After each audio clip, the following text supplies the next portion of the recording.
Oi, gente, tudo bem? A gente vai apresentar o nosso trabalho, a gente vai falar sobre a doença de Chagas e com enfoque no protozoário Trypanosoma cruzi, que é o vetor que causa a doença, né? Eu sou a Amanda. Eu sou o Hanuman. Meu nome é João Gabriel. Eu sou a Luísa. E eu sou a Nayeli. E hoje nós vamos conhecer um bichinho muito pequeno que pode deixar as pessoas doentes. E ele se chama Trypanosoma cruzi. O Trypanosoma cruzi é um parasita. Isso quer dizer que ele precisa viver dentro de outro ser vivo, como nós seres humanos, para conseguir comida e se multiplicar. Ele é tão pequeno que só dá para ver em microscópio. E ele mora no sangue, nos tecidos das pessoas e de outros bichos. Pode passar. Aqui na morfologia, o Trypanosoma cruzi, ele tem um corpo comprido e gosta de nadar. Ele tem um rabinho chamado flagelo, que ajuda ele a se mexer bem rápido no sangue. Ele também tem uma parte especial chamada cinetoplasto. É como se fosse um lugar onde ele guarda um monte de informação para sobreviver. Pode passar. E aqui está a classificação dele. Agora a gente vai falar um pouco sobre o inseto conhecido como barbeiro. Ele é o hospedeiro favorito do Trypanosoma e é o principal meio em que nós ficamos doentes. O barbeiro se alimenta principalmente de sangue, principalmente de animais de sangue quente, como vacas, galinhas, porcos ou até mesmo humanos. E é por isso que ele se encontra principalmente na região rural. Pode passar? Ele se encontra principalmente em locais frágeis, principalmente em casas feitas de madeira, porque entre a madeira tem aquela frestazinha onde lá eles se alocam. A barbeira só sai barbeira fêmea quando está à procura de um macho. Só sai e ela prefere estar à procura de machos mais bem alimentados. Elas gostam dos machos mais bem alimentados. Elas gostam dos gordinhos. O parasita possui um ciclo de vida fascinante e complexo, especialmente dentro do vetor, o inseto conhecido como barbeiro. Tudo começa quando o barbeiro pica um mamífero infectado.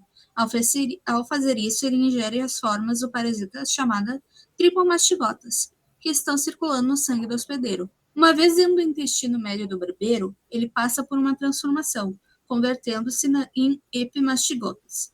Nessa fase, se multiplicam ativamente por uma divisão binária, aumentando sua população dentro do inseto. À medida que avançam para o intestino posterior do barbeiro, os epimastigotas se diferenciam novamente. Eles se transformam nas formas infectantes para mamíferos, conhecidos como tripomastigotas metacíclicos, que então são eliminados nas fezes e urina do barbeiro, geralmente enquanto o inseto se alimenta ou logo após. Assim, o ciclo se completa, perpetuando a transmissão da doença. Depois que o Trypanosoma ele entra no organismo, no ser humano, ele entra na célula, ele invade a célula e lá dentro ele se multiplica tanto que ele acaba rompendo a célula. E quando ele rompe a célula, ele entra na corrente sanguínea e a partir daí outro barbeiro pode vir e picar a pessoa, ficar infectado e o ciclo se reinicia. As fezes do barbeiro é a principal forma de infecção do Trypanosoma. Ao coçar o local da picada por causa da coceira, a pessoa acaba esfregando as fezes na pele lesionada ou nos olhos, boca ou outras mucosas. Outras formas de infecção são transfusão de sangue contaminado, transmissão congênita da mãe para o bebê e a ingestão de alimentos contaminados. E a doença ela é dividida em duas fases, né? A fase aguda, que é o início da infecção, a pessoa vai se sentir com um mal-estar geral, ela vai ter febre, vai ter inchaço, dor nos olhos, dor de cabeça e muito cansaço. Aí depois tem a fase crônica, que são anos depois, né, que a pessoa não percebeu que tem a doença, ela vai ter muita arritmia, insuficiência cardíaca, o coração dela vai aumentar muito, ela vai ter risco de AVC e também ela pode morrer se não for tratada a doença.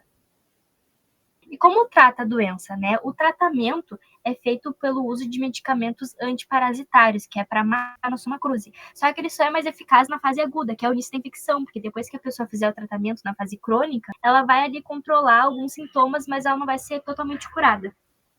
E como a pessoa previne, né? A melhor forma de prevenção são as medidas domiciliares, que é para combater o inseto, né? A pessoa vai fazer o uso de inseticida, ela vai ter que reformar a sua casa e também ela vai evitar os lixos no seu pátio ou dentro da casa que possa proliferar o barbeiro, né? E também é muito importante ter cuidado com as gestantes contaminadas, por isso que é importante fazer o pré-natal e se a gestante tiver com a doença, ela vai ter que testar o bebê quando ele nascer para poder acabar já com a doença no início. E é isso, gente. Aqui estão as referências e muito obrigada pela sua atenção.